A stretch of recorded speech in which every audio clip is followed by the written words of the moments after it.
So, as these serfs or peasants were the common people, they did much of the labor, and they were sort of on the bottom. They would probably be what you and I would be if we lived in the Middle Ages. We would be probably serfs or commoners. So let's put down this big, huge triangle. We had the serfs at the bottom. They served the lords, and above them were the knights, and they served the lords as well. And so here are the lords, and the king was at the top. So the king would usually have 3 or 4 lords. They controlled different areas. So we see that with the Normans here, King William, William the Conqueror. His descendant is Prince John. So Prince John is there, and he's got several lords underneath him. One is it's also a knight, Brian de Bois Guilbert, and de Bracy, and there's several other Norman, Philip Malvoisin, different people we're going to talk about. But these lords control different areas, and they all have knights under them. So they all have knights. And then, of course, serfs provide all the labor. And if there's a war, the serfs sign up, and they are now the infantry in the battle. So it's like this big triangle. Now, it's similar to what we see today when we think of our national government. We have a nation.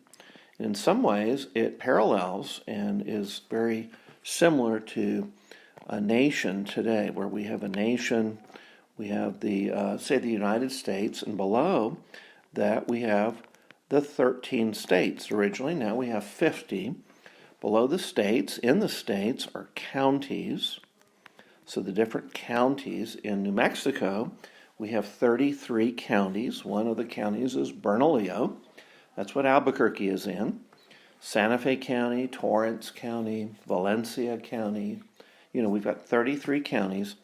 And below that, we have towns and cities. So we have Las Cruces, and we've got Roswell, and Carlsbad, and Farmington, Gallup, Santa Rosa, Tucumcari, Albuquerque. So all these towns, and then what? The people themselves are in these things. So it's a similar kind of triangle. We have all these people, the population of an area, and then they are in individual towns, and then there's counties, and of course states, and then all the states comprise the nation.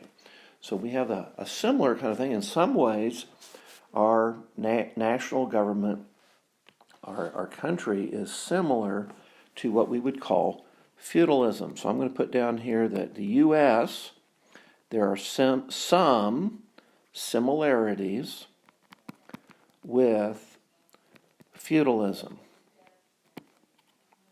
Some similarities. It's not exactly feudalism, but in some ways there are some close similarities. Well, the Norman Conquest in 1066 really brought feudalism to England. So William the Conqueror, when he won the Battle of Hastings in 1066, and he beat the Anglos and the Saxons, they brought in this system where they had kings and lords and vassals who submitted and supported the king.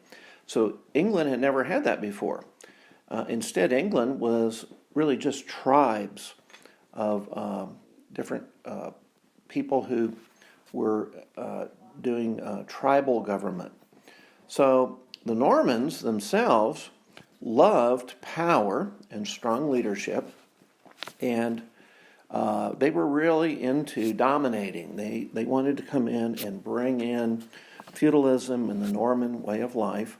The Saxons, on the other hand, were tribal. They had tribes, and so they had a chief for each tribe. They usually appointed the chief. Sometimes, in fact, for many years, England had a king, a very kind of a weak king, not a powerful king, but a king that united the tribes together. So, for instance, Alfred the Great, when you go way back to about 800 AD, Alfred is the first major king who unites these tribes. But Alfred does not have much power. He's mostly someone that everybody loves, and he kind of leads things, but the tribes are really in control. The tribes still have their individual identity and power. So it's a lot like the United States. We have a nation, but we have states in that nation. So while the nation and the president leads the nation, New Mexico and Texas and California all make decisions on our own. We make our own laws in our states, and we elect our own governor. We have our own legislature. So each state individually is important. Now you can probably note here this next comment: the Saxons lacked. They lacked strong government because they did not have a strong king. They did not have a strong central government. In fact, they had a weak central government. The king was very limited in what he can do. Again, the tribes controlled most things. And one of the reasons for that was that they loved freedom, and they realized that if they gave the king power over their tribe, they would lose some freedom. Whenever you have, someone over you giving orders and command, and you give that person more and more authority, you lose your freedom to be able to live your life the way you want to. And so they were very zealous to keep their freedom. So that's one thing about the English, the Anglo-Saxons in England, is that they love freedom. Now the Normans, very different. The Normans did not have that same love of freedom. They had been used to having a authoritative, powerful king, like a Roman emperor, over them. And instead, the Normans bring a system, feudalism, where every person now had a responsibility, okay? And their responsibility was to work. Each one had a job to do. So the commoners, the serfs, the peasants would serve in the army. They would provide all the work, and they would give taxes to the Norman king. Okay, and so you guys know in Robin Hood, the king was what? Very corrupt. And the sheriff of Nottingham would collect taxes that he shouldn't have done. They were oppressive. And so the people hated the Normans. And you see that, and what do? Robin Hood steals from the Normans, and he gives back to the common people. And that's kind of the theme of that. And that's exactly what was happening in the days of England in the Middle Ages.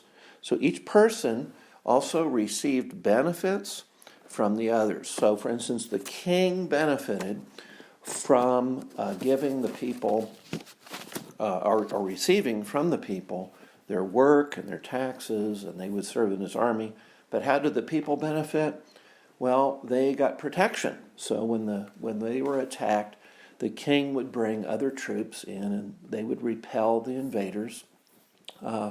If there was a problem of some sort, the people went to their local lord who governed that area, and if they were under attack, they'd go into the castle where they were safe in the Lord's castle. So, in summary, we see here that the peasants would give food and money. They would give loyal service to the king and the lords, and they would serve in the army. These are things that the peasants gave. And in turn, they also benefited and received protection from the king. They had the army protecting them. They would receive a castle, a fortress that they could go into and be safe. And they also received shelter. So if there was a big forest fire or a flood or something where they lost their homes, they could actually also receive shelter from the Lord. So let's go ahead and look at the plot now, and we are moving through the book. We're going to kind of go back and forth on some things, but I want to move ahead, make sure we get into this next section. So as you read about this big tournament, the tournament was named Ashby de la Zouche. And so this big tournament was held, and you know Ivanhoe there, who is disguised. He's, of course, his full name is Wilfred of Ivanhoe, and he's disguised in the tournament, and he's called the Disinherited Knight, which is in French is Deschadado. And so on his shield he has Deschadado, and he ultimately wins this tournament. We remember that. And because Ivanhoe, who first comes as a palmer in the first scenes of the book, and he looks like he's just a palmer pilgrim who's come from Israel, from being on a kind of a pilgrimage. He needed to borrow a horse and borrow weapons, and Isaac, basically Isaac of York, this wealthy Jewish man, gives Ivanhoe some aid to buy and to get these weapons. So he gets the weapons, he gets the horse, he wins this tournament. And now Gurth, who's his old servant, and he is now sent to repay Isaac of York. So in this scene of the book, Gurth is going and finding Isaac, and he comes to where Isaac lives, and we begin to see Rebekah's generosity. So Rebekah, who is Isaac's daughter, this beautiful woman, she's, by the way, she becomes the hero of this story. She's the heroine of this story, and she is shown to be very generous in helping Ivanhoe. So, following the tournament, Rebekah shows her great qualities of courage and generosity. Gurth is then punished by Cedric. So Cedric, who is Gurth's master, he is punished because he aided Wilfred. Now, why is Cedric that upset about Ivanhoe? Ivanhoe, after all, wins the tournament. He's a Saxon. Wouldn't Cedric be happy about that? And he is, but he has disinherited Ivanhoe because Ivanhoe disobeyed him. And if you remember, Ivanhoe went on the crusade, and Cedric did not want him to go on this Norman crusade following Richard I, Richard the Lionhearted, to the Holy Land. So because he disobeyed, his father disinherited him. We also see that following the tournament, the Black Knight, this Black Knight who shows up, comes on the scene. He is given hospitality by the clerk of Copmanhurst. So you need to be sure you get the name, the clerk of Copmanhurst. And we'll resume this tape. Be sure that you pause it, make sure you get all the notes, but we'll resume it on the next tape.